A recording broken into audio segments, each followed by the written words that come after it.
Arratsaldeon, muy buenas tardes, son las 4 menos 5, tenemos un ratito, una horita y media por delante por lo menos para acercarles toda la actualidad de esta jornada, la más cercana y la de Madrid, la del volcán de La Palma y todo lo que se está generando en nuestro entorno. ¿Me permiten que empiece por una noticia curiosa? Simpática, anecdótica o preocupante para algunos, porque España podría quedarse sin bebidas alcohólicas. Ginebra, ron, whisky, vodka podrían faltar y de hecho ya están faltando en algunos bares, no así en los supermercados que todavía están abastecidos, pero sí en algunos bares y discotecas, pubs, notan ya el desabastecimiento de las bebidas alcohólicas. ¿Y a qué se debe esto? Bueno, pues por una parte por los costes del transporte marítimo. Cuesta 350% más traer ahora un contenedor que antes. Por ejemplo, el ron que viene del Caribe, pues fíjense el precio, y luego encima que esto como que va muy lento. Luego también las materias primas que se han encarecido, el atasco de las aduanas, el Brexit, que de Reino Unido proviene pues esto que es el whisky, ¿no? El whisky, sobre todo, que proviene por allí. Bueno, pues la falta de vidrio o la de carbón, o la de cartón, perdón, no la de carbón, que también, pues afecta a todo este abastecimiento de bebidas espirituosas. Otra primicia, pasamos página, ¿saben? La plusvalía. Este impuesto que cobran los ayuntamientos es el impuesto sobre el incremento del valor de los terrenos de naturaleza urbana, esto es, los pisos, lo que se paga si vendes o heredas una vivienda y obtienes garantías.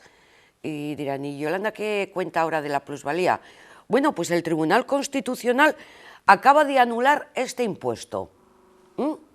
Entonces, dice que va en contra del principio de la capacidad económica recogido en el artículo 31 de la Constitución.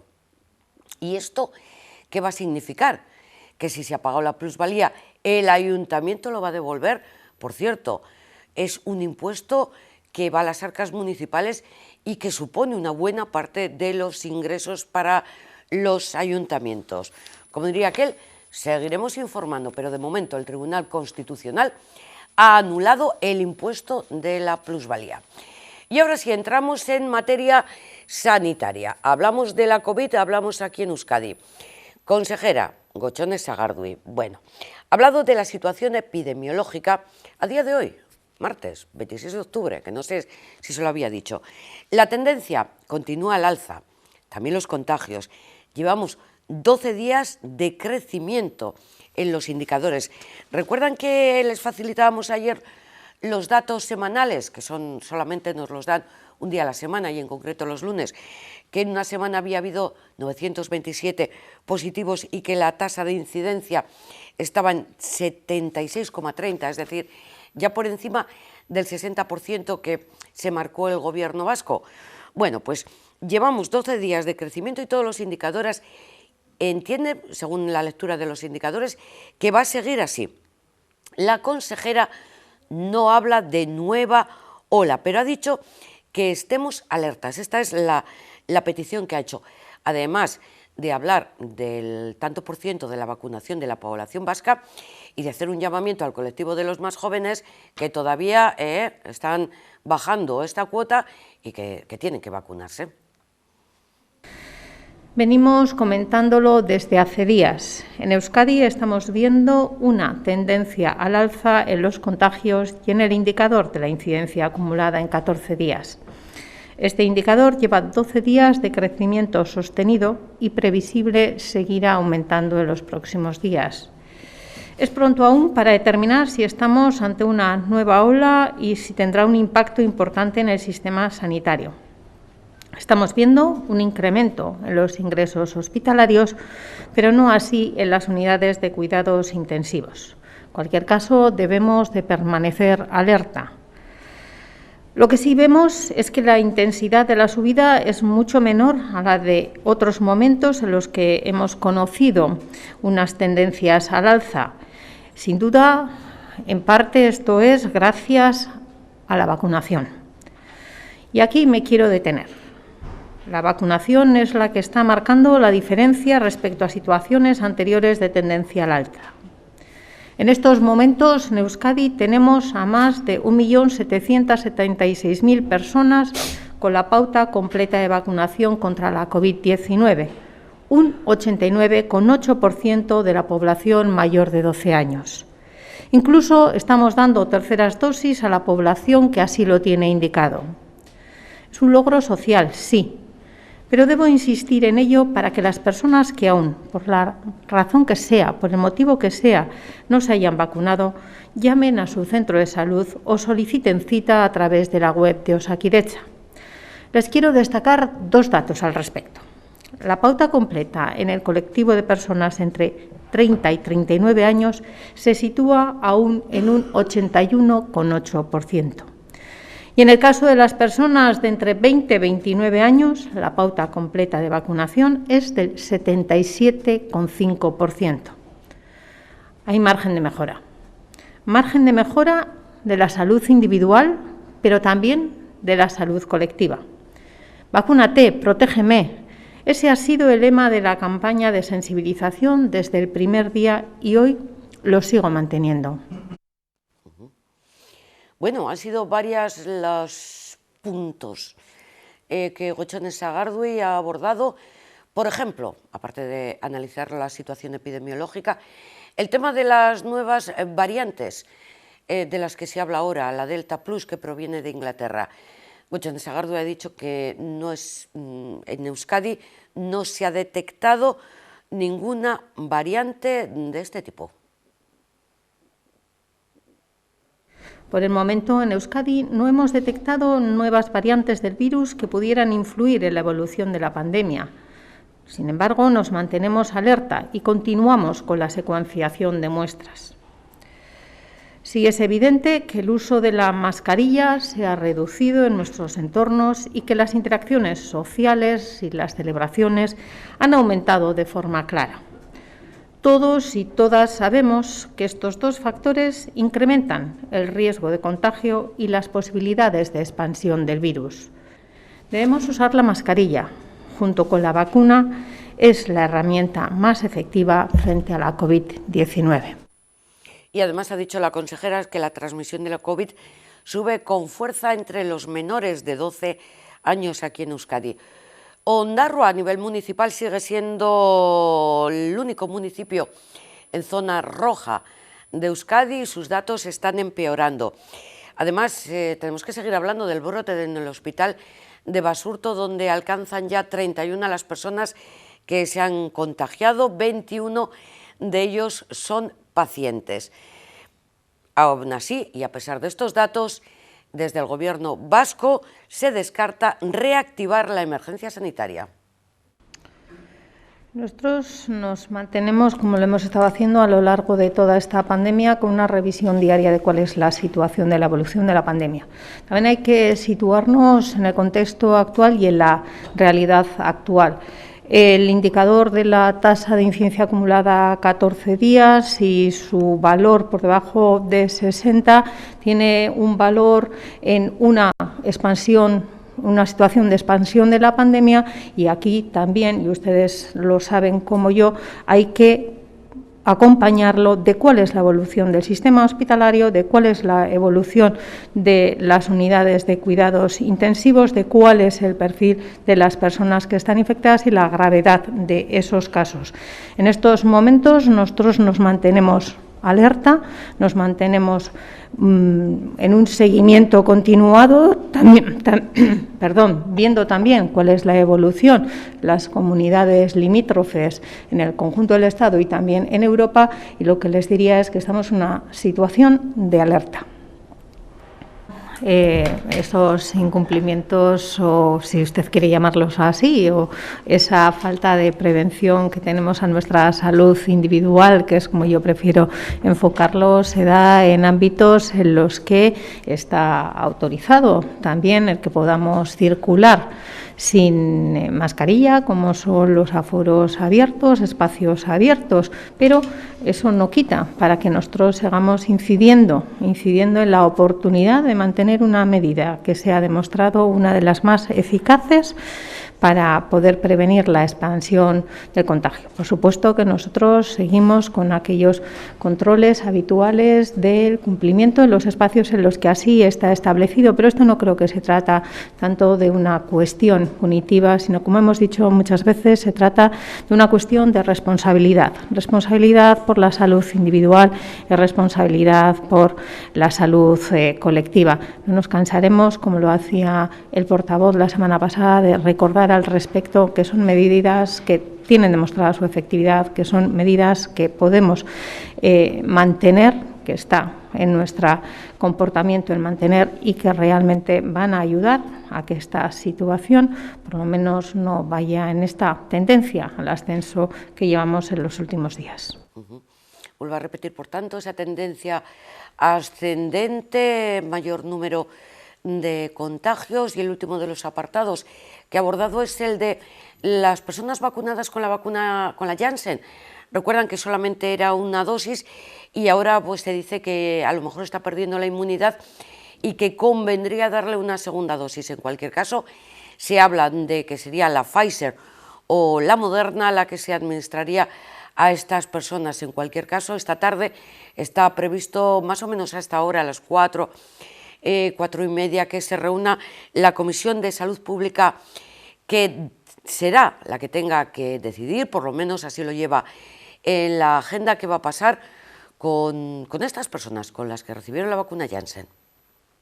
Mire, la ponencia de vacunas es algo que ha tratado en su última reunión. Sabemos que está previsto en el orden del día de la Comisión de Salud Pública de hoy, pero aún queda por saber que, aun siendo muy probable que vaya a darse luz verde a esa administración de segunda dosis a todas las personas vacunadas con Janssen, ¿en qué términos se va a producir? Si va a haber unos grupos etarios, si va a haber que priorizar unos determinados grupos de las personas vacunadas, todo eso no lo sabremos hasta que se haya celebrado la mencionada reunión de la Comisión de Salud Pública.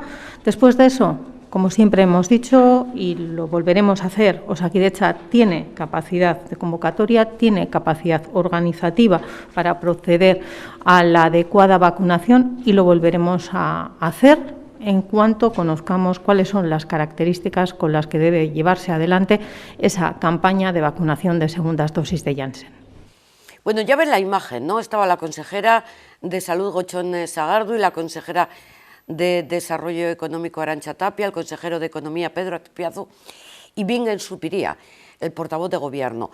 Los 4 consejeros han comparecido tras la reunión del Consejo de Gobierno vasco, que, como ya saben, se reúne todos los martes.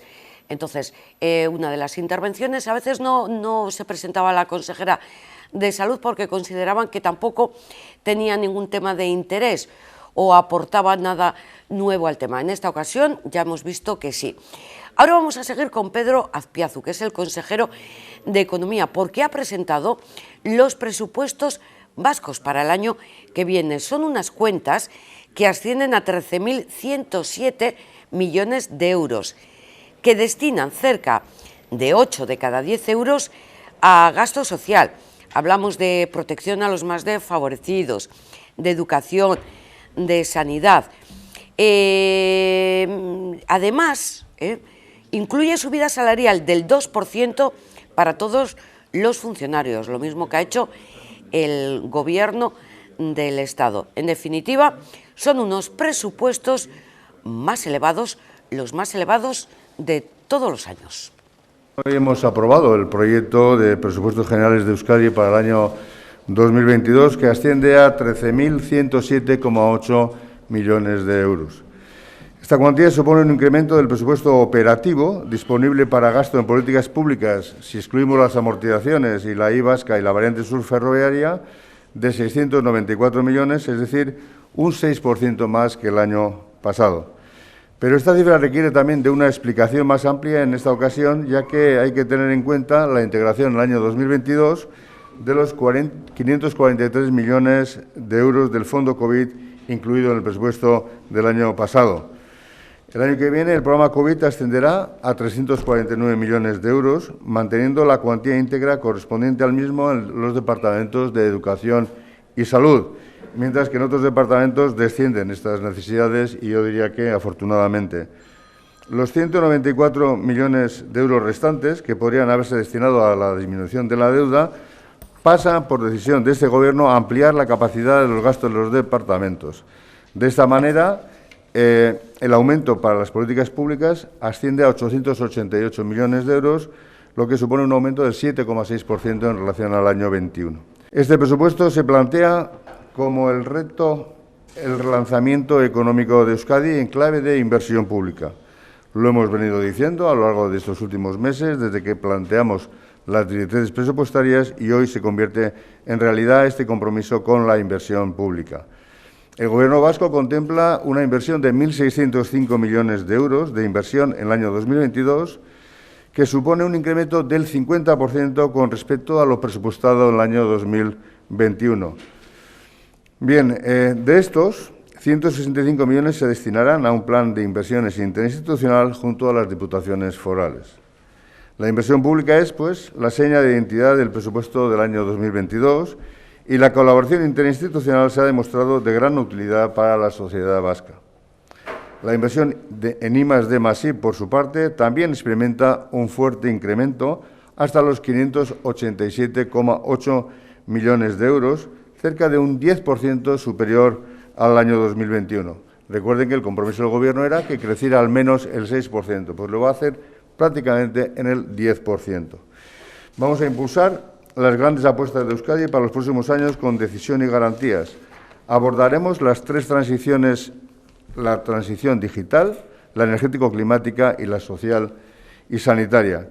Nos encontramos ante una ventana de oportunidades sin precedentes derivada de la situación excepcional producida por la suspensión de las reglas fiscales por parte de la Unión Europea. Este es el principal motivo por el que en 2022 nos exige maximizar la inversión pública apurando los límites permitidos y empleando todos los recursos disponibles. Tenemos un gran reto, todas las administraciones, que es el reto de la ejecución presupuestaria. Vamos a contar con más recursos que nunca y deberemos ser ágiles en su utilización. Sin dejar de lado, por supuesto, nuestra esencia, y es que mantenemos nuestros compromisos de garantizar y mejorar las políticas sociales. En 2022, el 77% del presupuesto corresponde a políticas sociales. De nuevo, cerca de 8 de 10 euros se destinan a estas políticas. Bueno, ya lo decía el consejero Azpiazu, 8 de cada 10 euros para gastos sociales, un presupuesto que supera los 13.000 millones de euros, un 6% más que los del año anterior, y son unos presupuestos que inician ahora su trámite parlamentario hasta su aprobación en el Parlamento, en pleno. Están aprobados, porque el Gobierno vasco, formado por Partido Nacionalista Vasco y Partido Socialista, tienen mayoría suficiente para aprobarlos. Sin embargo, ya ha dicho Azpiazu que comienza ahora un periodo de negociaciones con los partidos de la oposición para exponerles e incluso incorporar algunas de sus propuestas. Solamente hay un partido con el que no se van a reunir, y ese partido es Vox. Vamos a escuchar a Azpiazu. Este presupuesto está concebido para relanzar económicamente Euskadi y recuperar el empleo perdido por la pandemia. Estamos convencidos y convencidas de que, con las cuentas que hoy han sido aprobadas en el Consejo de Gobierno, dispondremos de la mejor herramienta para conseguirlo. Tras las comparecencias de las consejeras y consejeros en el Parlamento Vasco, iniciaré una ronda de contactos con los grupos de la oposición que han mostrado disposición a mantener vías abiertas de comunicación con el Gobierno vasco. Tenemos un reto importante, tenemos un gran reto y, junto a ello, una enorme responsabilidad para aprovechar esta ola económica a favor que se nos presenta en el año 2022. Yo descarté a un grupo en su día, ¿no? Yo creo que lo hice en público además, que era al grupo mixto, a Vox.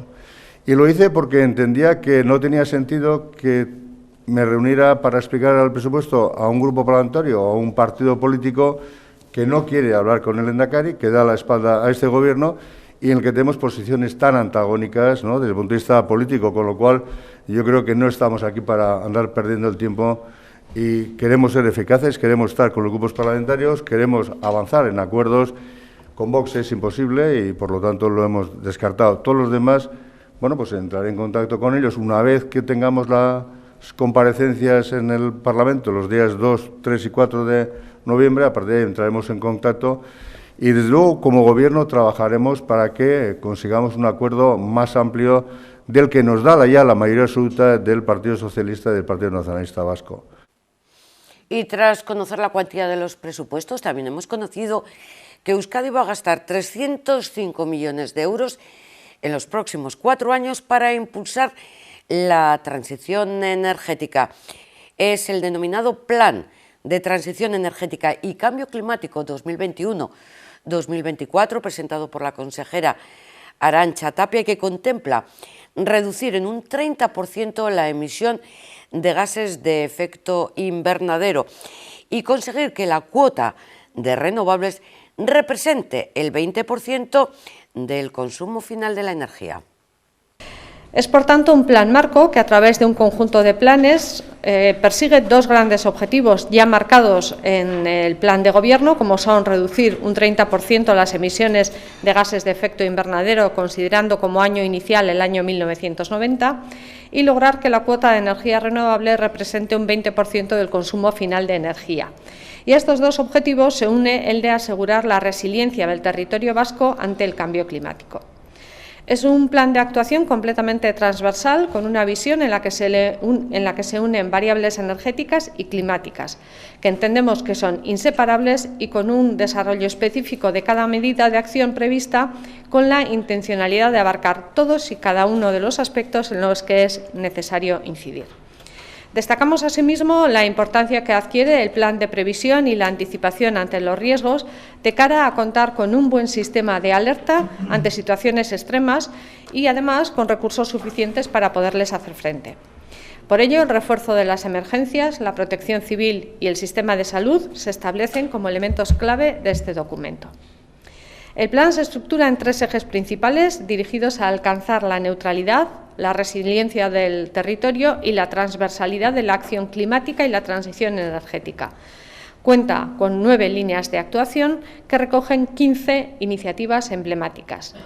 Estas englobadas en diferentes trabajos específicos, como son las energías renovables, la regeneración urbana o la economía circular, y en diferentes sectores, tales como la industria, el sector primario, las emergencias o la innovación y la transición justa como ámbitos transversales y estrictamente importantes. Para ello, el plan cuenta con un presupuesto directo de 305 millones de euros. Pero cabe destacar que, teniendo en cuenta que la variable de sostenibilidad está incorporada en el conjunto de las políticas públicas del Departamento de Desarrollo Económico, Sostenibilidad y Medio Ambiente, el presupuesto íntegro contribuye en mayor o menor medida a mitigar esa actuación, a mitigar ese cambio y esa amenaza climática, y, además de esos 305 millones de euros directos, otros recursos de forma indirecta también van dirigidos a esta actuación. El plan es una herramienta pionera con la que Euskadi refuerza e intensifica su compromiso con el cumplimiento de los objetivos acordados internacionalmente para tratar de reducir la velocidad con la que está modificándose el clima y aumentar la capacidad de respuesta ante los efectos que ya estamos observando, los cuales además son apreciables en diferentes ámbitos. El sur de Europa, saben ustedes que se ha identificado como una de las zonas más vulnerables, y Euskadi ha establecido la acción por el clima como uno de sus ejes prioritarios. Algunos de los ejemplos de actuaciones de este plan, que cada uno de ellas tendrá su posterior desarrollo, son la aprobación de la Ley de Transición Energética y Cambio Climático de Euskadi, que se encuentra en proceso de tramitación, el apoyo a las actuaciones de sostenibilidad en edificios públicos, alumbrado público y parque móvil de las administraciones locales y en general de las administraciones públicas, la convocatoria de ayudas para el desarrollo de proyectos de innovación climática y proyectos de adaptación y mitigación en municipios y comarcas, la gestión y seguimiento de la planificación de energías renovables, ampliando además para ello el área de ensayos en BIMEP, en Arminza, la promoción de proyectos de energía eólica marina a través de un programa anual de ayudas del EVE, el impulso a la creación de cooperativas ciudadanas de generación de energía a través del proyecto Equiola, el impulso de los primeros proyectos de hidrógeno verde, el fomento de la movilidad sostenible y uso de modos de transporte más eficientes, la incentivación a través de programas de ayudas a inversiones de rehabilitación en la envolvente térmica y de las instalaciones en edificación actualmente ya existentes, el desarrollo de hojas de ruta en economía circular, la promoción de proyectos de absorción, desarrollando y canalizando programas de ayudas para incrementar la capacidad de sumidero de CO2 de Euskadi. Es el momento de actualizar también toda la información referente a la erupción del volcán de La Palma, donde cada día que pasa las noticias son peores. Momento en el que el cono del volcán de La Palma se rompe y la lava se desborda. Esto ocurría a última hora de la tarde de ayer, provocaba grandes desbordamientos. Imágenes que eran grabadas por los técnicos de Involcán en esa zona y que dan muestra de la tremenda fuerza que tiene todavía. La nueva ruptura ha provocado más desbordamientos de lava y desprendimientos que han generado corrientes de aire. En las imágenes además se puede ver cómo las densas coladas de lava discurren ladera abajo con material magmático de gran tamaño. No es la primera vez que se produce un tipo de rotura como esta. Desde el comienzo de la erupción volcánica el pasado 19 de septiembre se han producido varias rupturas del cono, hecho que los científicos consideran normal en este tipo de proceso.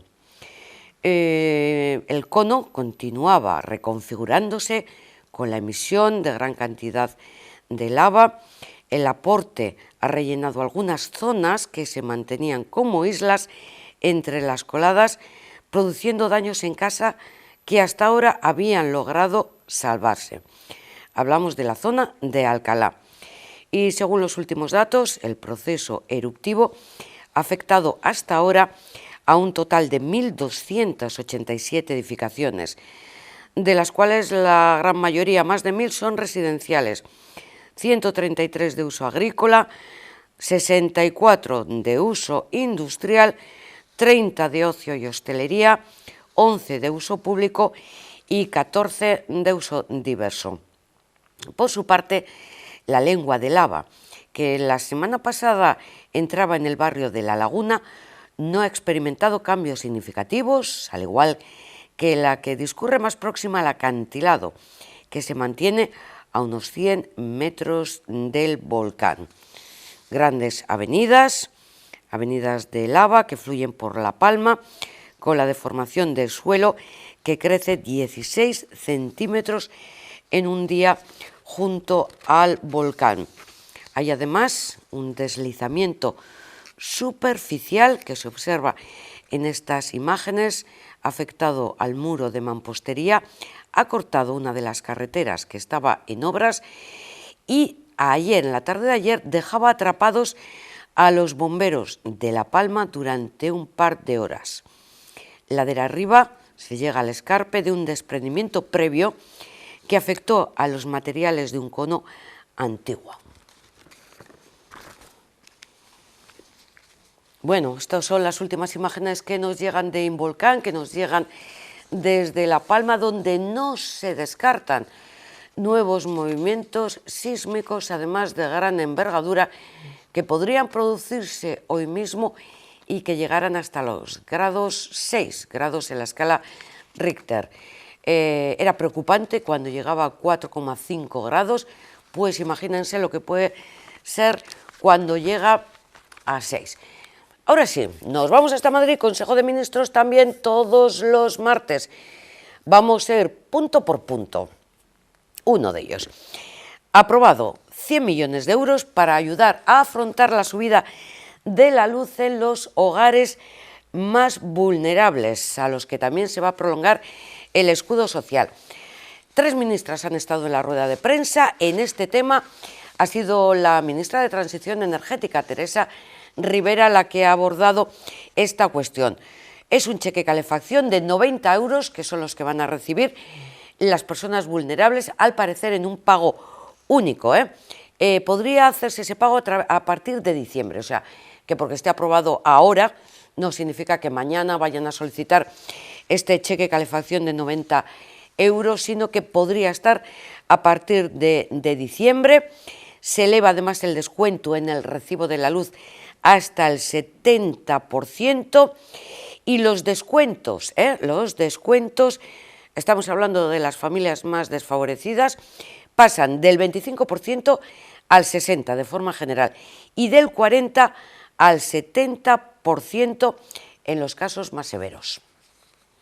Con un decreto ley que tiene una triple finalidad. En primer lugar, tiene la finalidad de impulsar de manera extraordinaria la protección de los consumidores vulnerables. Digo de manera extraordinaria porque hemos adoptado medidas especiales que incrementan la cobertura del bono social eléctrico y del bono social térmico en este invierno. En segundo lugar, porque creemos que es fundamental, más todavía en un momento de crisis de precios como el que estamos viviendo, incrementar la transparencia y la capacidad de supervisión en los mercados eléctricos y gasistas. Y en tercer lugar, porque pensamos, y es un mensaje que nos ha venido llegando con contundencia por parte de la industria española, que cuenta con un nivel de cobertura bajo en relación con el nivel de cobertura que sus competidores europeos tienen en la compra de electricidad, que es capital favorecer la estabilidad en los precios de la electricidad para los consumidores industriales y, por tanto,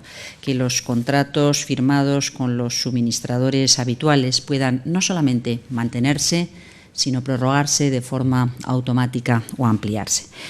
Les cuento rápidamente las medidas que incorporamos en esta disposición que hemos aprobado hoy, que se suman, como bien ha señalado la ministra portavoz, a la ampliación hasta el 31 de marzo en el marco del decreto ley del escudo social, para poder asegurar que queda prohibido el corte de suministros básicos, tal como viene aconteciendo desde la declaración del primer estado de alarma.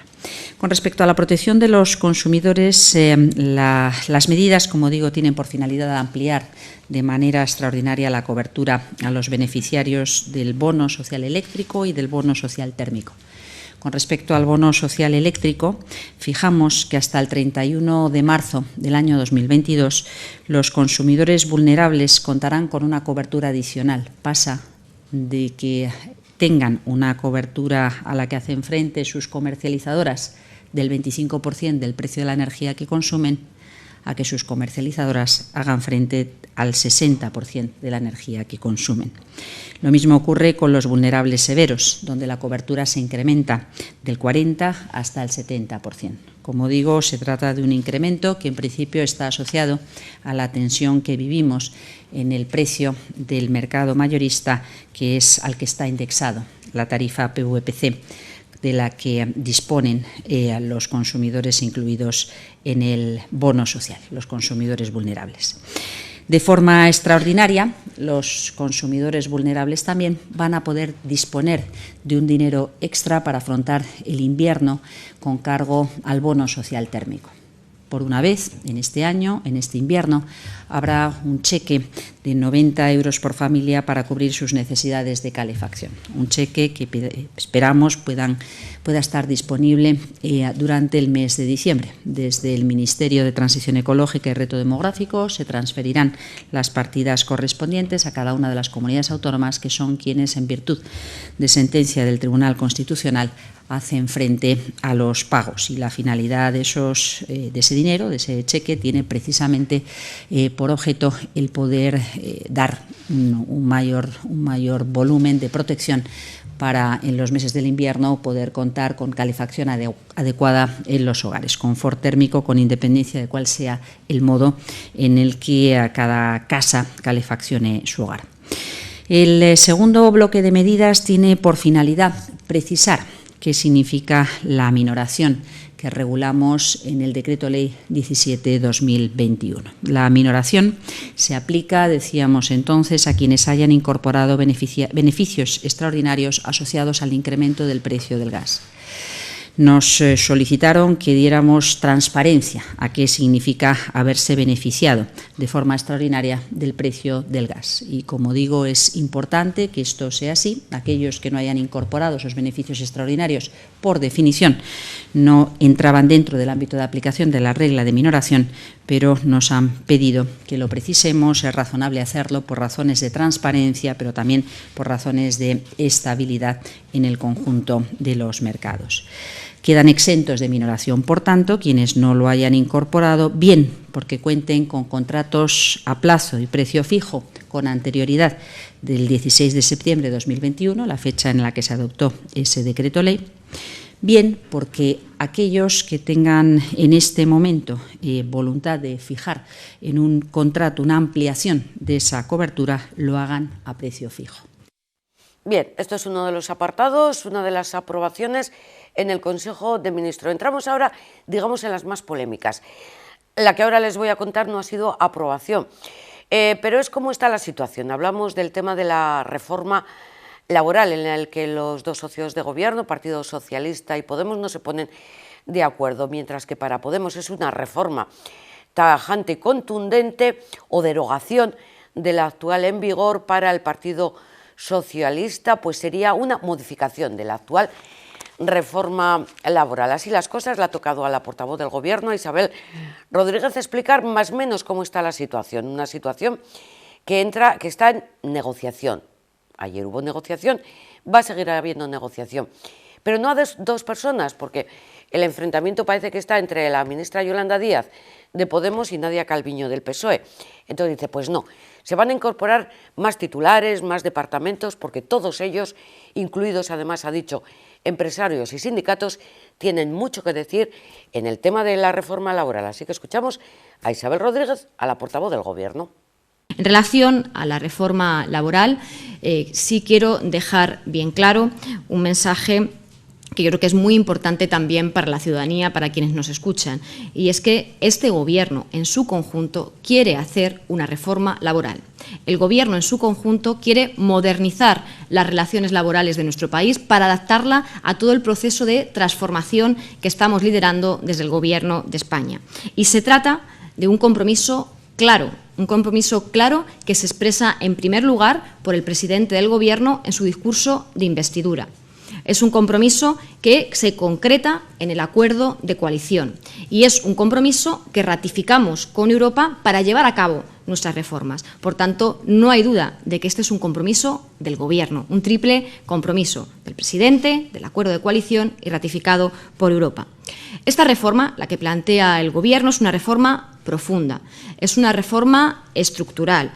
Es una reforma que va a mejorar y a modernizar, como decía antes, las relaciones laborales en nuestro país. Y, por tanto, es una reforma que queremos hacer con el máximo consenso, recuperando algo que se perdió en la anterior reforma que protagonizó el Gobierno del Partido Popular, que es el diálogo social.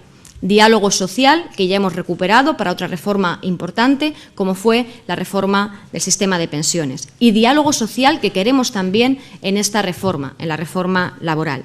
Por tanto, dada la dimensión de la reforma, entendemos que es importante intensificar toda la coordinación que sea posible entre los distintos departamentos, entre los distintos ministerios.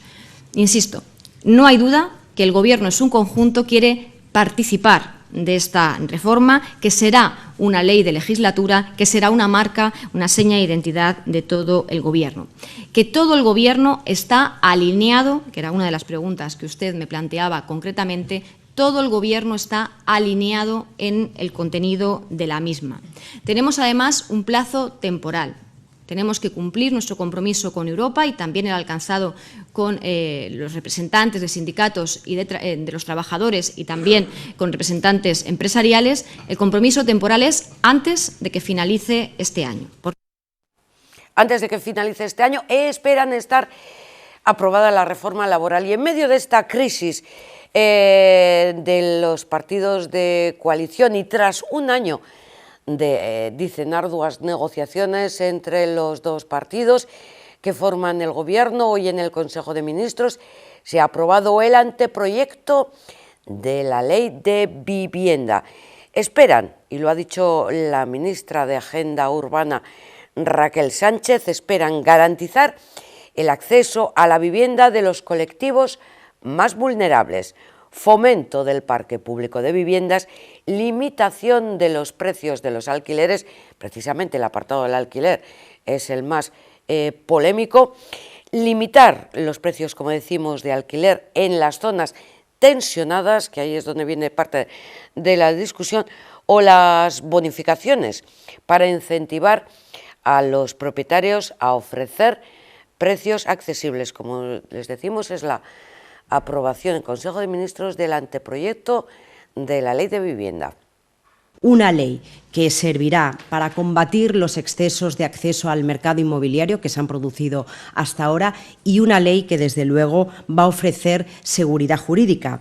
Va a ofrecer seguridad jurídica porque la vivienda pasa de ser considerado un bien de mercado a ser garantizado y consagrado como un derecho y, sobre todo, la función social que la ley y la Constitución le atribuyen al derecho a la vivienda.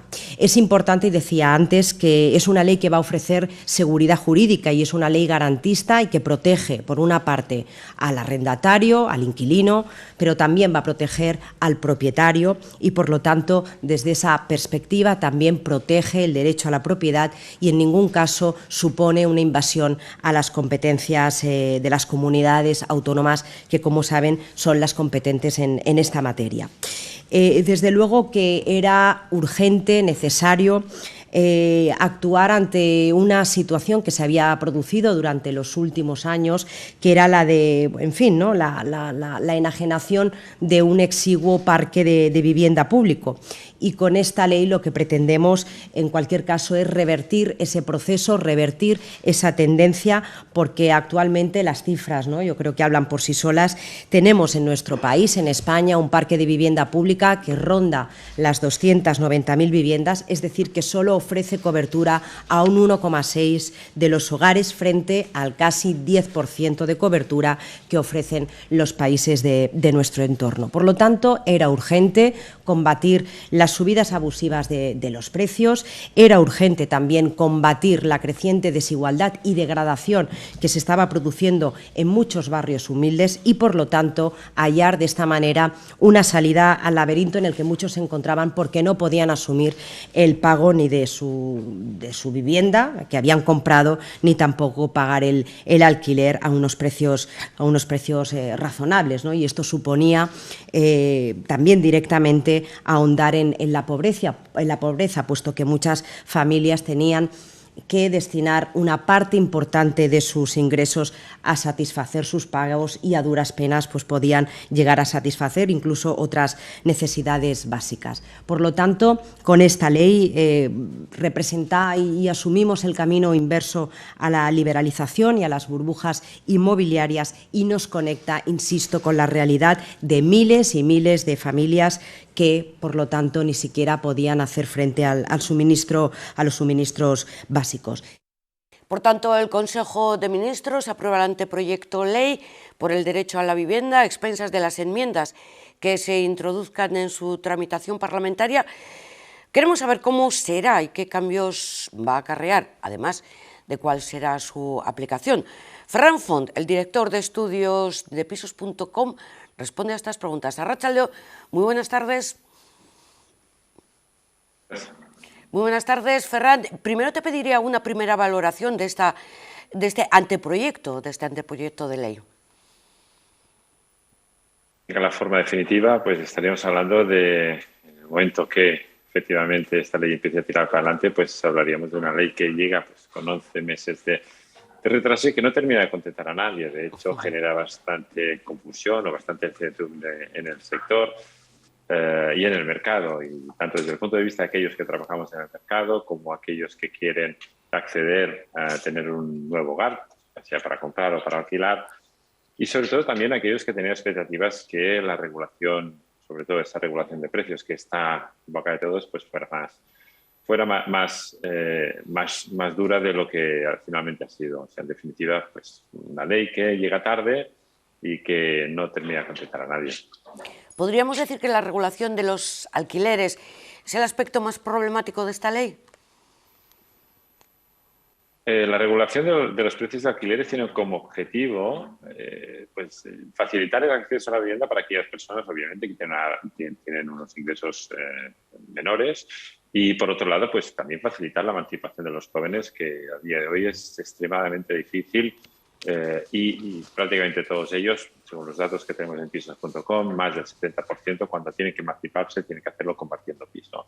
Obviamente esta no es una situación ideal, sino todo lo contrario, hay que buscar una solución, y en la regulación de los precios de alquiler busca solventar ese apartado. Es cierto que, como mínimo, desde pisos.com siempre hemos dicho que la regulación, la limitación de precios, la congelación de precios, que al final es lo que tenemos encima de la mesa, no suele resultar efectiva. No lo ha sido en mercados próximos al nuestro, no lo ha sido en Berlín, no lo está siendo en Berlín, no lo está siendo en París, tampoco lo está siendo en mercados como California.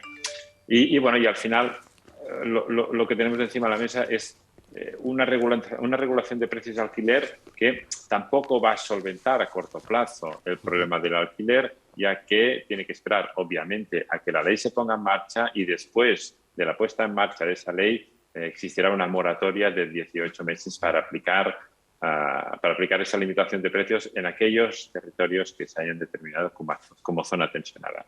Esto tiene varios problemas. El primer problema es que la determinación de zona tensionada va a depender de cada comunidad autónoma. El Partido Popular ya ha dicho que en sus comunidades autónomas queda esta ley, y por otro lado, pues también que tenemos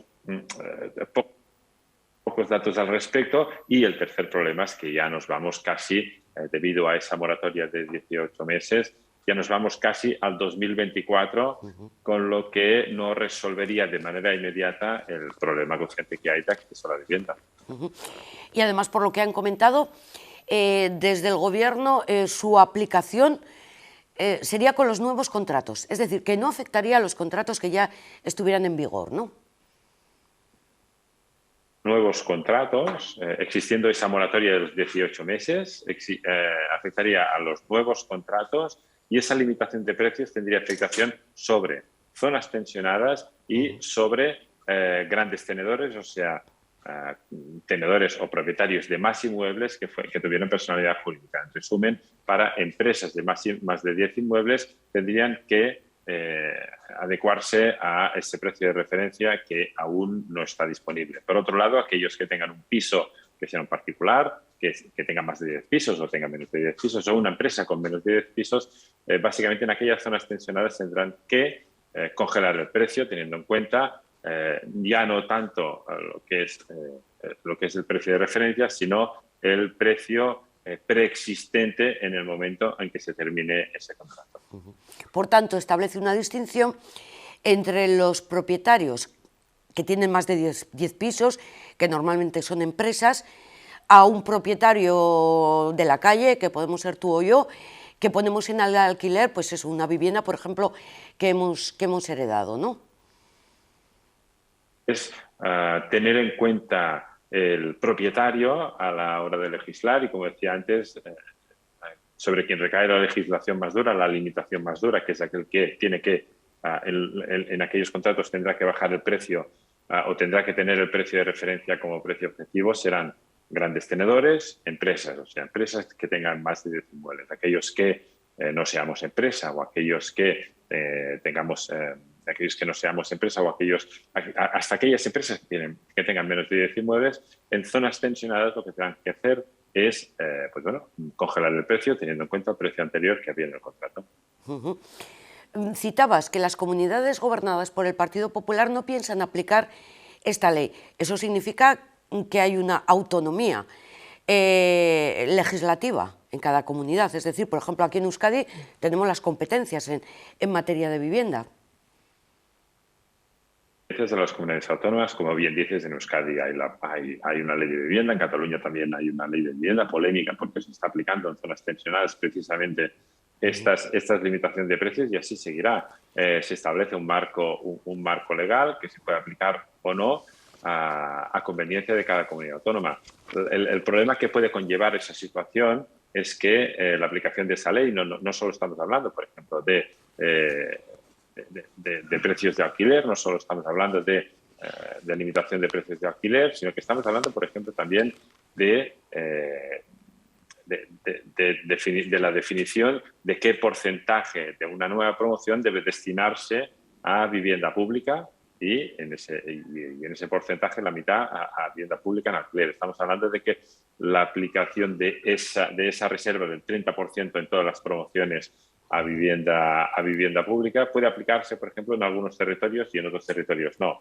Esto crea discrepancias importantes entre comunidades dentro del mismo país, con lo que se crean situaciones de competencia dentro del propio país. Básicamente podemos tener inversores, que al final son aquellos que tienen capacidad de crear producto, de crear nuevas viviendas. Estaba comentando que la competencia que se genera entre los diferentes territorios obviamente hace referencia a esa disponibilidad o no del 30% de estas promociones, y eso básicamente conlleva que aquellos interesados en invertir, en construir nuevas viviendas, que son al final aquellos que generan nuevo producto, y esto redunda en un mayor control de los precios, porque aquí del problema que estamos hablando es si el aumento de la demanda puede ser canalizado o si la oferta es capaz de dar respuesta a la demanda creciente, pues en este caso tendríamos territorios donde sí está pasando esto, donde sí hay interés en invertir, y territorios donde ese interés ha dejado de existir. Y este es un problema que está sucediendo en la ciudad de Barcelona, donde esa legislación está activa pues desde hace pocos meses, pero al final demonizar, digamos, el constructor, demonizar el gran tenedor, etcétera, tiene estas consecuencias que son una reducción del interés en invertir en vivienda y, como consecuencia, pues a menos vivienda, pues también menos. Ferran, demanda. Ferran, en una interpretación simple diría que esta nueva ley pretende facilitar el acceso a la vivienda tanto en propiedad como en alquiler a cualquier ciudadano. Pero las consecuencias de la aplicación de la ley pueden ser precisamente todo lo contrario, que se incremente, por ejemplo, el precio de los pisos en propiedad, o que muchas personas que a lo mejor pensaban comprar otro piso mejor, cambiar de domicilio, se retraigan. Inestabilidad jurídica y en general el sector inmobiliario es un problema muy importante por varios motivos, pero el motivo principal es que es una decisión muy crítica para todas las familias. De hecho, hay pocas decisiones tan críticas a nivel económico como el comprar una vivienda o cambiar una vivienda. Y el hecho de cambiar una vivienda a una vivienda de alquiler obviamente no tiene una implicación económica tan grande como la compra de un piso, pero sí una implicación emocional, básicamente porque estamos creando nuestro hogar. Entonces, esa situación de inestabilidad es una situación, obviamente, que puede retraer ya no solo la decisión de compra de una familia, sino la decisión, obviamente, de creación de nuevos hogares, ya que también estaremos frenando la emancipación, sino que además aquí el problema que tenemos es el que estábamos comentando antes, que en un mercado de alquiler, por ejemplo, donde hay un interés, donde las consecuencias de esta aplicación de ley básicamente es una inestabilidad jurídica, una inseguridad jurídica, pues en muchos casos tendremos muchos propietarios que lo van a retirar del mercado de alquiler y o lo dejarán vacío o lo pondrán en el mercado de compra. Como consecuencia, pues tendremos, como decíamos antes, pues un encarecimiento del mercado de alquiler, que es precisamente lo contrario de lo que está buscando esta ley. Hemos hablado, bueno, esto es una ley de rango estatal, autonomías que tienen sus propias competencias. ¿Y cómo queda a nivel municipal? ¿Qué capacidad van a tener?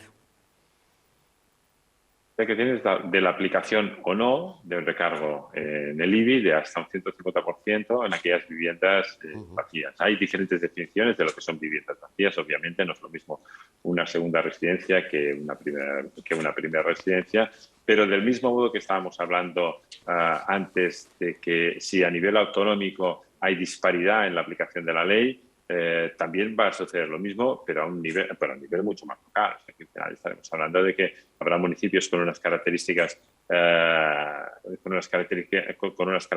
X y que apliquen un recargo en el IBI del 150, y ya no estamos hablando de comunidades autónomas, sino estamos hablando de que 3 kilómetros al lado, pues quizás tendremos otro municipio que aplique una legislación diferente.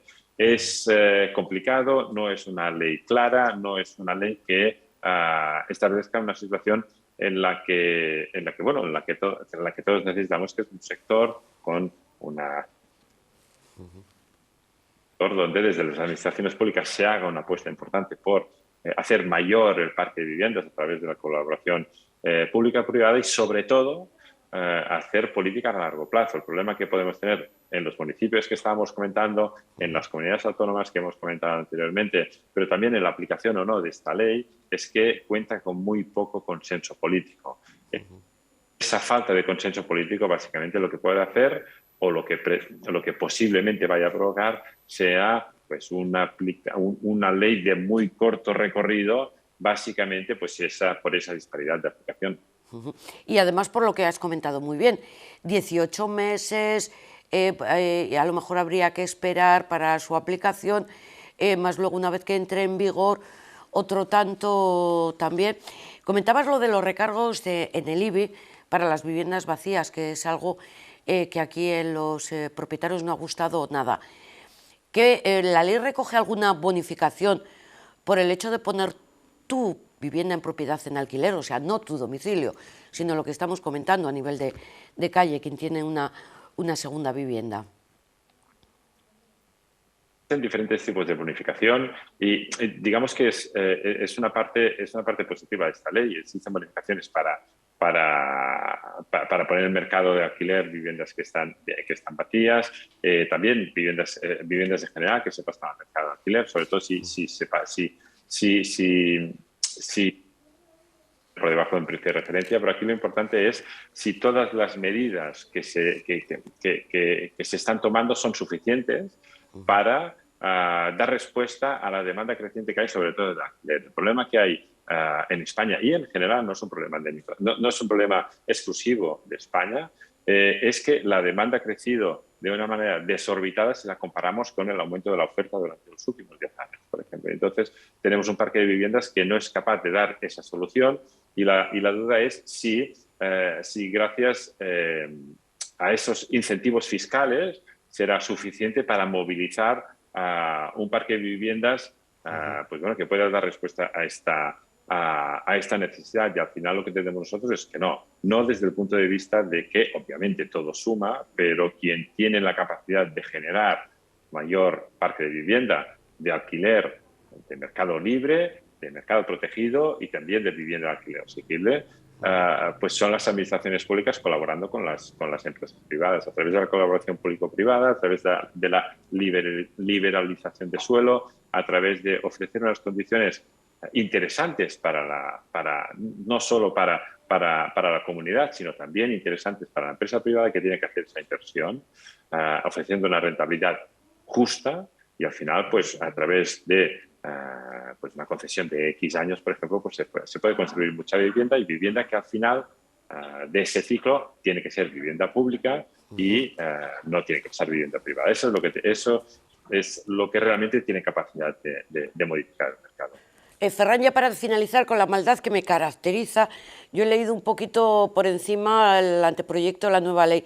Seguro que tú lo has estudiado muy bien. Dice algo sobre las ocupaciones de vivienda, sobre cómo evitarlas o cómo actuar contra los ocupas con una mayor rapidez.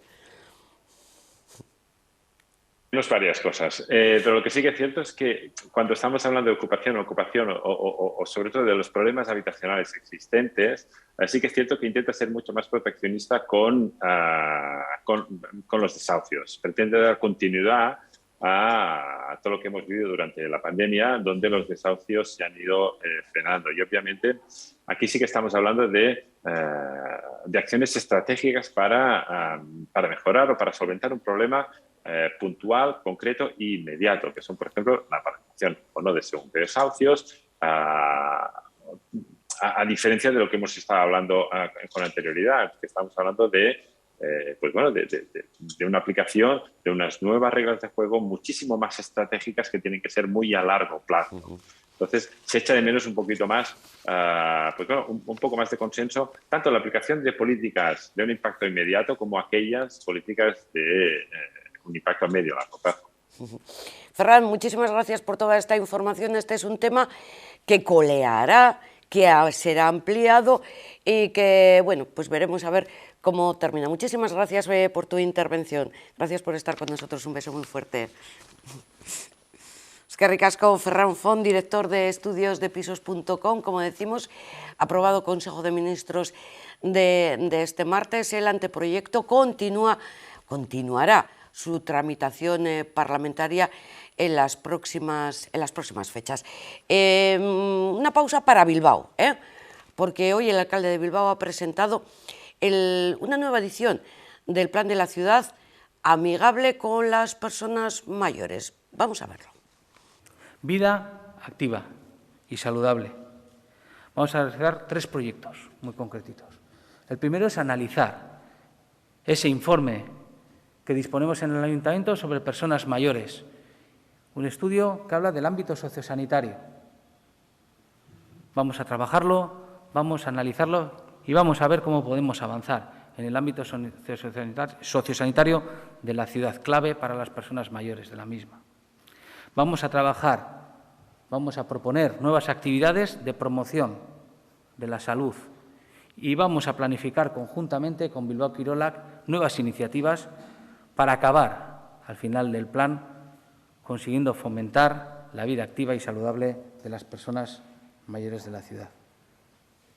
Este tercer plan busca la participación de las propias personas mayores a través de esa implicación, de la implicación directa en la mejora de los barrios y en el aspecto concretos que se vayan desarrollando dentro de las diferentes áreas para la mejora de la ciudad. La verdad es que no quiero acabar sin señalar que este nuevo plan hubiera sido imposible sin la participación y ayuda del equipo motor Eskerrik asko. Y algunas personas que también han estado trabajando con este equipo durante los últimos meses, codo con codo, que han permitido que este ayuntamiento disponga del tercer plan. A partir de ahora, la función del equipo motor es colaborar con el ayuntamiento en la dinamización y seguimiento permanente de este nuevo plan, implicando progresivamente a nuevas personas mayores de todos los barrios y generando condiciones necesarias para que las personas mayores puedan participar activamente y plenamente de la vida de la ciudad. A continuación, cedo la palabra a Itziar Bilbao, una de las integrantes del equipo motor. Nadie mejor que ella nos va a poder compartir cuáles han sido, ¿no?, el desarrollo de este plan y cómo se han aventurado, ¿no?, a iniciar este tercer plan y cómo ha ido esa experiencia. Eskerrik asko denoi. Soy integrante del equipo motor. Somos un grupo de 11 hombres y mujeres mayores de 60 años, vecinos de diferentes barrios de Bilbao, que hemos colaborado con el Ayuntamiento en la elaboración del tercer plan Bilbao, ciudad amigable con las personas mayores. Como a participar aprendemos participando, nosotros también, trabajando conjuntamente, hemos pasado del planteamiento inicial que cada uno traíamos con nuestras propias ideas, ese yo inicial que creíamos que podíamos encajar, a este planteamiento colectivo de todo el equipo. Llevamos 3 años reuniéndonos los lunes, primero para evaluar el segundo plan y después para elaborar el tercero, conociendo las áreas municipales, buscando estrategias de colaboración con ellas, porque queremos ser corresponsables con el Ayuntamiento en la mejora de nuestra ciudad. Imaginamos Bilbao como una ciudad más participativa, más inclusiva, más segura, más saludable y más sostenible. O sea, pues, casi nada, ¿verdad? Y las personas mayores, que somos el 30% de la población de la ciudad, queremos tener voz en la transformación de esta ciudad en una más amigable.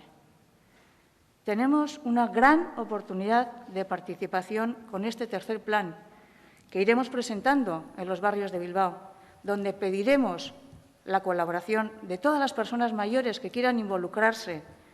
Y si alguien se anima, antes de que vayamos a su barrio, le facilitamos una dirección de correo electrónico que tenemos, que no es corta, pero que os la voy a decir 2 veces.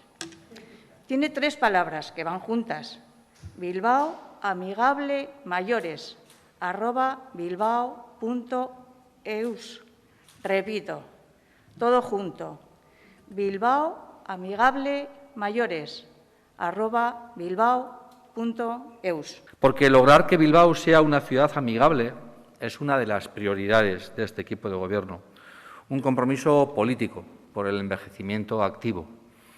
El envejecimiento, para todos, para los que no habéis llegado a los 60 todavía, es algo que se produce desde el mismo día que nacemos, o sea que todos formamos parte de ese proceso de envejecimiento activo. Este nuevo plan de Bilbao Ciudad Amigable con las personas mayores quiere ser de verdad una apuesta decidida por la convivencia y el desarrollo humano, que toma como base la Carta de Valores de Bilbao y también los Objetivos de Desarrollo Sostenible 2030. Y quiere ser, como decía Itziar, para que sea una ciudad más segura, más participativa, más inclusiva, más saludable, más sostenible. Hay un montón de eses, y todo ello es porque queremos, de verdad, entre todos y todas, conseguir una ciudad en la que nos sintamos cada día más a gusto y donde la perspectiva, la mirada de los mayores, de las personas mayores, esté presente. Vamos a continuación con cuestiones de interés. Por ejemplo, el Hospital San Juan de Dios de Santurce acaba de poner en marcha una unidad de estrabismo para adultos y para niños. Amaia Artiagabeitia es una de las doctoras especializadas en oftalmología que trabaja en esta unidad y que nos va a contar los pormenores de la misma. Arratsaldeon, Amaia, muy buenas tardes. Arratsaldeon, Amagoya. Amagoya, efectivamente. No pasa nada. Amagoya, y te voy a repetir el nombre para que no se me olvide. No es nuevo para ti porque ya trabajabas en la unidad de San Juan de Dios de Santurce, pero ¿por qué habéis puesto en marcha esta unidad, digamos, específica de estrabismo?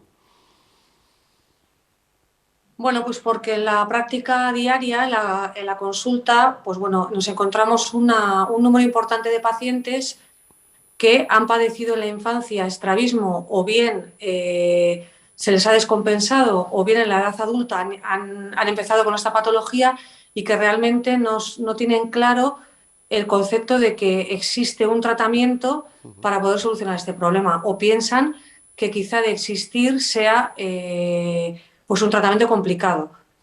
Entonces, bueno, como hemos visto que hay un número de pacientes importante, pues nos hemos animado a empezar con esto. Vale, doctora, pero entonces ya acabas de decirme que el estrabismo o bien proviene desde la infancia o bien se puede adquirir en la edad adulta. Claro, a ver, nos encontramos ante dos tipos de paciente. Por un lado está el estrabismo de la infancia, que se diagnostica y se trata, y luego los adultos. Los adultos vienen o bien que han padecido en su día estrabismo cuando eran niños y en ese momento se les ha operado o no se les ha operado y digamos que se descompensa en la edad adulta, con lo cual hay que volver a tratar, o bien aquellos adultos que inician el cuadro de estrabismo cuando ya son adultos. Eso es un poco el patrón que nos encontramos. Bueno, igual tendría que haber empezado también preguntándote, ¿qué es el estrabismo? El estrabismo es una patología ocular donde hay una desalineación, una desviación de los ojos que se puede manifestar muchas veces, sobre todo en la edad adulta, como con visión doble. Entonces, como he dicho antes, son estrabismos que se inician en la infancia, que se pueden corregir en la infancia con un tratamiento simplemente de corrección óptica con gafas. Hay algunos que no van bien así y hay que hacer un tratamiento más, digamos, más intenso bien con toxina botulínica, con botox o bien con cirugía, y luego los de la edad adulta, que son estos de la infancia descompensados, estos de la infancia no tratados o bien los que se inician ya en el adulto, que generalmente se manifiestan, como he dicho antes, con visión doble. ¿Tiene riesgo? ¿Cuál? ¿El tratamiento? Sí, la cirugía, por ejemplo. El tratamiento. Bueno, dentro del tratamiento tenemos dos vertientes. Una, en principio, la toxina botulínica, que es una neurotoxina que funciona, digamos, inactivando musculatura. Se conoce mucho en cirugía estética para el tratamiento de las arrugas, pero ya se utilizó por los oftalmólogos bastante antes que en la medicina estética. Entonces, esto se trata de inyectar una dosis de toxina botulínica en un músculo que está, digamos que, sobreactuando o actuando de más. Entonces, paraliza este músculo tratando de corregir esa visión doble. Y luego, por otro lado, está el tratamiento quirúrgico. El tratamiento quirúrgico tratamos de recolocar los músculos que rodean el ojo, que los mueven, de manera que corregimos esa desviación. Riesgo, la verdad, es que hay poco. Es una cirugía bastante resolutiva y con muy buen resultado. ¿Y con efectos permanentes?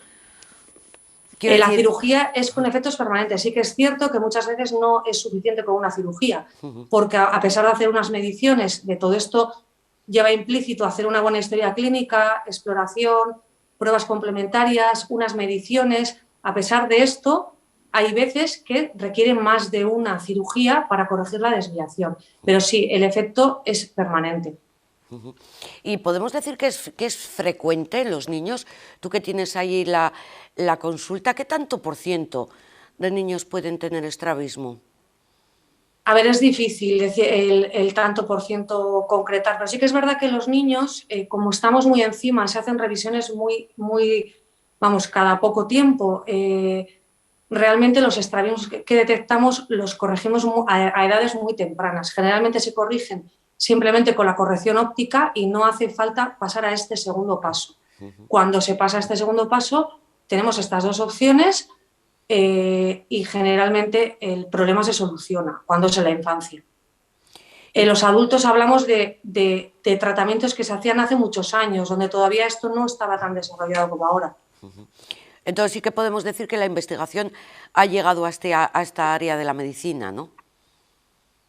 Sí, claro, y la práctica clínica, y sí, la verdad es que estamos ya mucho más avanzados y con tratamientos mucho más inocuos, con muchos menos efectos secundarios, y realmente pienso pues, que es un problema que tiene solución y que hay un número importante de personas pues, que desconocen que esto es así. Claro, y me imagino que durante todo el tiempo de pandemia habrá sido peor. Es una pregunta que hacemos siempre cuando hablamos de temas de salud. Parece que todo ha estado centrado en la COVID y entonces, bueno, que tengo problemas de visión. Bueno, vamos a esperar. No voy a hacer una revisión. Claro, toda esta cuestión de revisiones ópticas de oftalmología tienen que ser importantes, ¿no? Llevarlas al día. Eso es, pero indudablemente con la pandemia pues todo ha quedado en un segundo plano y además cuando el estrabismo se manifiesta con visión doble pues es una sintomatología muy incómoda para el paciente porque es muy incómodo para conducir, estar viendo doble es muy incómodo para la vida cotidiana. Entonces, bueno, es importante que la gente sepa que hay una solución y que con una buena exploración y con médicos que estén especializados en explorarlo y en tratarlo, pues bueno, que se puede llegar a buen puerto y que la verdad que merece la pena tratarlo. Claro, ya me ha quedado claro que puede afectar a la calidad de vida. Un estrabismo, sobre todo en una persona adulta. Muchísimo. Adulta, muchísimo, sí. Así dado para conducir, claro, tener una doble visión prácticamente haría hasta imposible sacar el carnet de conducir. Pero luego a la hora de trabajar e incluso realizar tareas cotidianas o ponerte a leer, ¿no? Incluso bajar las escaleras, que muchos pacientes debutan así, que ven doble. Entonces, al final, es algo pues como que van dejando para otro momento, pero que realmente dificulta mucho la vida normal. Y el tratamiento es, digamos, más duro. O sea, hablabas de la toxina botulítica, que me lo he apuntado. Pero dices, jo, es que has tardado tanto en venir que al final tenemos que optar por una cirugía. ¿Eso puede pasar? Sí, sí, claro, claro. La toxina botulínica realmente está indicada cuando el tiempo de evolución del estrabismo es corto, porque es cuando realmente funciona. Entonces luego, pues bueno, claro, si pasa el tiempo y son visiones dobles de años de evolución, tendríamos que tirar hacia la cirugía, pero que también tiene un resultado bueno y que también es una cirugía muy llevadera. Quiero decir que al final, bueno, que se hace con una anestesia tópica, con gotas y sedación. El paciente no tiene una anestesia general, entonces, bueno, pues es una cirugía bastante liviana luego de cara al posoperatorio. ¿Y un estrabismo puede derivar en otro tipo de patologías o enfermedades del ojo, más preocupantes aún? No, no. Un estrabismo es, vamos, básicamente lo que hemos hablado. Generalmente la clínica que da es visión doble, que es muy incómoda, y luego el problema estético, evidentemente, claro. Ya. El problema estético de gente pues, que lleva con un ojo desviado desde la infancia y que no sabe que eso se puede corregir. Ya, yo creo que todos conocemos a personas pues que con un ojo parece que no te miran, vamos. Esa es, claro, hablamos de calidad de vida, pues es una imagen que no puedes tapar. Vamos, pues un momento con una gafa oscura, pero... Y es una imagen que compromete y que a las personas les limita muchísimo, con lo cual los resultados a nivel estético son muy buenos y la gente, pues bueno, queda muy contenta. O sea, esa es la experiencia que tenemos. Me imagino que los padres y madres hoy en día, aitas y amas, están ya muy concienciados con el tema del estrabismo de los más pequeñajos, ¿no? Sí, con los más pequeños es más, digamos que es más fácil porque ahora hay una serie de revisiones casi protocolizadas, pero bueno, aún así sí que es bueno divulgar que existe una solución y que en el momento que se vea una desviación en un niño, pues que hay que acudir al pediatra, el pediatra deriva al oftalmólogo o directamente al oftalmólogo. Tengo aquí apuntado, ¿qué es esto de cover test? Que debe ser algo que hacéis en el tema este de estrabismo. Es una prueba diagnóstica que se realiza pues, bueno, para ver un poco si hay desviación y para ver el grado de desviación. De cara luego nosotros a saber pues eso, qué grado de desviación hay y qué es lo que tenemos que hacer. Amagoya, he estado viendo tu currículum, eres profesora también de la UPV. Sí, profesora de medicina, de la línea de euskera, sí. ¿Qué te voy a decir? ¿Y cómo hay una asignatura o un periodo especial en el que habléis de estas cuestiones? ¿Que impartas la asignatura? Sí, bueno, a partir de cuarto de medicina impartimos la asignatura, digamos, teórica como tal, que es una asignatura cuatrimestral, pero luego los alumnos hacen prácticas en cuarto y en sexto. O sea, les tenemos bastante tiempo rotando. Y yo creo que, bueno, que adquieren al final un conocimiento, no te voy a decir importante, pero por lo menos, bueno, salen sabiendo de qué hablamos, sí. ¿Y tú por qué optaste por la oftalmología? Bueno, pues porque me gustaba, pues porque, no sé. Yo tengo otra especialidad antes, hice medicina intensiva primero. Y bueno, pues nada, la vida al final te lleva... bueno, pues si no estás contenta con lo que estás haciendo, a cambiar, repetí el MIR, hice oftalmología y ahora la verdad que estoy muy contenta. No, y vamos, una lumbreras, ¿eh? Bueno, trabajo solo, mucho trabajo, sí. Bueno, el trabajo y ahora la consulta esta especializada que habéis puesto en el Hospital San Juan de Dios, que es un día a la semana, cuéntanos. A ver, es una consulta donde se tratan patología oftalmológica en general, pero bueno, pues con este plus que añadimos del estrabismo, pues que es un poco más específico, ¿no? Que tienes que haberte formado en cómo explorar, en cómo tratar, y la consulta pasamos los miércoles y los jueves por la tarde. Pues vamos a terminar. Consejo, recomendación, primero para aitas y amas respecto a algo raro que vean en la visión de sus hijos. Bueno, primero seguir las revisiones habituales con el pediatra, que la verdad que ellos tienen bastante ojo clínico para cribar cuando ven una patología ocular o una sospecha. Y por otro lado, si ellos ven una desviación de los ojos o cualquier duda oftalmológica que tengan, es prioritario acudir al oftalmólogo. ¿Y en el caso de los adultos? ¿También un consejo, en el caso de los una adultos, recomendación? Sí, clarísimo. Cualquier persona que tenga clínica de sintomatología de visión doble que consulte. Cualquier persona que tiene una desviación ocular, que cree que no tiene tratamiento, que piensa que eso ya se tiene que quedar así, que no hay solución, que sepa que la hay y que la solución está al alcance de su mano acudiendo a un sitio adecuado. Pues llamamiento para todos los ciudadanos en este apartado de salud. Amagoya, muchísimas gracias por toda esta información. Gracias por la labor que realizáis. Gracias. Un beso muy fuerte. Eskerrik asko, Amagoya Artiagabeitia, doctora especializada en oftalmología en la consulta que tienen en el Hospital San Juan de Dios de Santurce. Terminamos esta edición informativa correspondiente a este martes 26 de octubre. Nuevamente nos vamos hasta Bilbao, ahora con el apartado más cultural, porque más de 100 películas de 41 países, la mitad dirigidas por mujeres, van a participar en la edición número 63 de Cinebi, el Festival Internacional de Cine Documental y Cortometraje de Bilbao. Este festival va a arrancar el 12 de noviembre con una gala de inauguración en el Teatro Arriaga, y hasta el 19 de noviembre Cinebi va a programar 123 películas, 45 de ellas de producción vasca, y más de la mitad de las películas presentadas además son estrenos en el Estado. Imanol Uribe y Margarit Bontota recibirán los premios honoríficos Miquel Di Honor de este año. La sección oficial, y seguimos en plan titular, concurso internacional de cortometraje, cuenta también con 55 películas a concurso, y de ellas además 54, o sea, todas menos una. Cinebi vuelve a apostar por una edición híbrida, por lo que además de exhibir las películas en las salas de cine, algunas proyecciones y actividades se celebrarán online.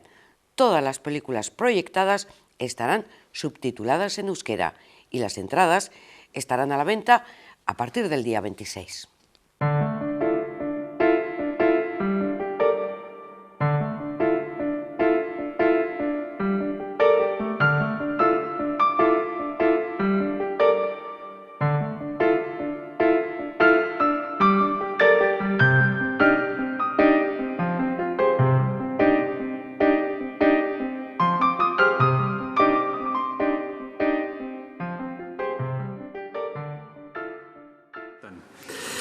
Es la edición número 63 de Cinebi, lo que hace a nuestro festival el tercero más veterano de todo el Estado, solo por detrás de Donostia y Valladolid. La de 2020 fue una edición muy difícil, pero logramos sacarla adelante. La de 2021 también será muy especial, pero por otra razón muy distinta, porque esperamos que sea la del definitivo regreso del público a las salas de cine, tras tantos meses forzosamente alejados de ellas.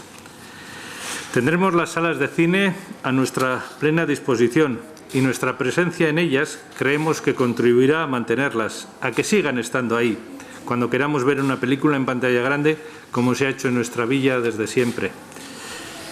Como espectadores, si mantenemos la buena costumbre de ir al cine, estaremos ayudando a que Bilbao no se convierta en una de esas ciudades sin salas, y a que el cine siga siendo cine y forme parte de nuestras vidas. Con la oferta que presenta hoy Cinebi, tenemos además muchísimo donde elegir, entre largos y cortos. 123 películas de 41 países, y más de la mitad no se han visto aún en el Estado. Y entre todas ellas, muchas producciones vascas, 34 cortometrajes y 11 largometrajes. Cinebi entendemos que se ha convertido en un polo de atracción para la producción audiovisual vasca, desde el momento de iniciar los proyectos documentales hasta el momento de exhibirlos. En la primera sesión de cortometrajes en el Arriaga el día de la inauguración tendremos los últimos trabajos de cineastas y artistas como David Pérez Sañudo o Maider Oleaga, por ejemplo. Exponentes, ambos, de una nueva generación del cine vasco. Y Manuel Uribe recibirá el Miquel de Honor. Recogerá el premio en la ceremonia de clausura del festival, y antes nos presentará un adelanto de su próxima película Llegaron de noche. Este trabajo se estrenará en salas el año que viene y recoge los últimos días del jesuita vizcaíno Ignacio Illacuría en El Salvador. Y Manuel Uribe siempre ha sido muy próximo a Zinebi y es un orgullo volver a premiarle, esta vez con el premio honorífico, después de que ya obtuviera en los festivales de 1977 y 1983 sendos reconocimientos por 2 de sus cortometrajes.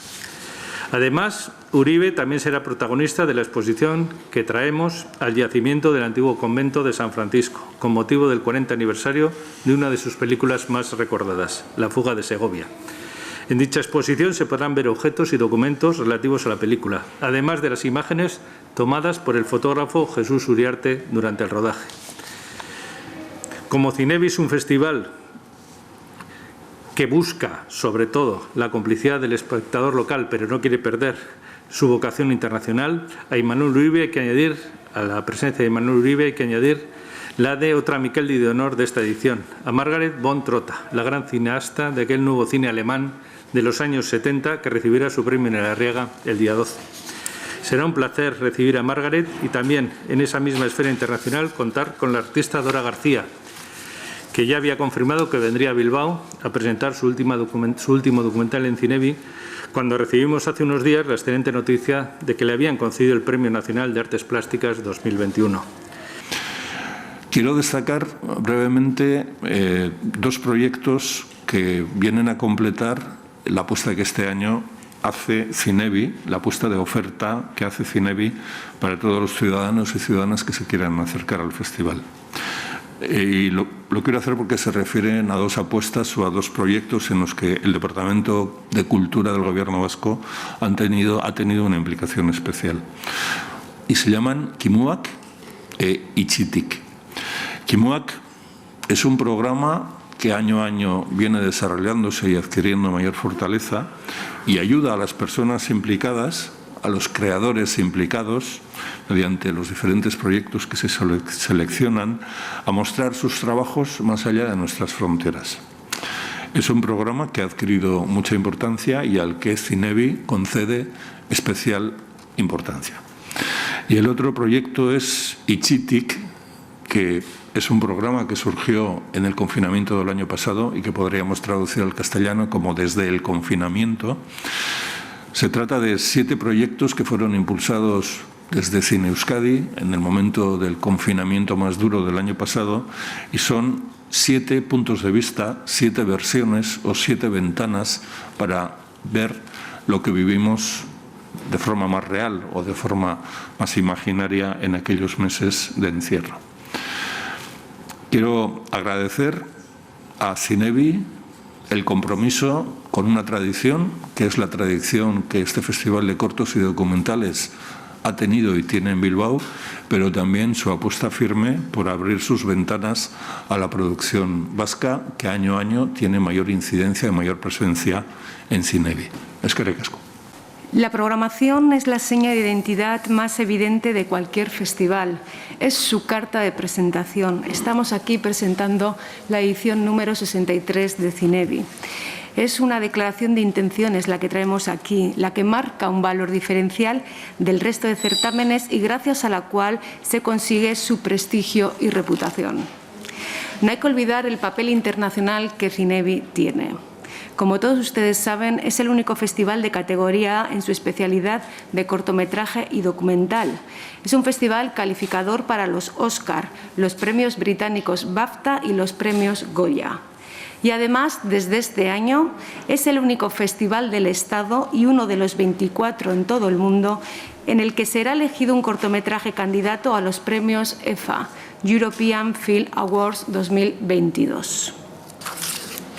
Este año han sido más de 3.500 cortometrajes los que han visto los miembros del Comité de Selección de Cinebi, que parte de dicho comité nos acompaña, eskerrik asko, y en esta ocasión hemos elegido un total de 55 películas procedentes de 29 países, dirigidas por 31 hombres y 35 mujeres que participarán en la sección oficial de cortometrajes.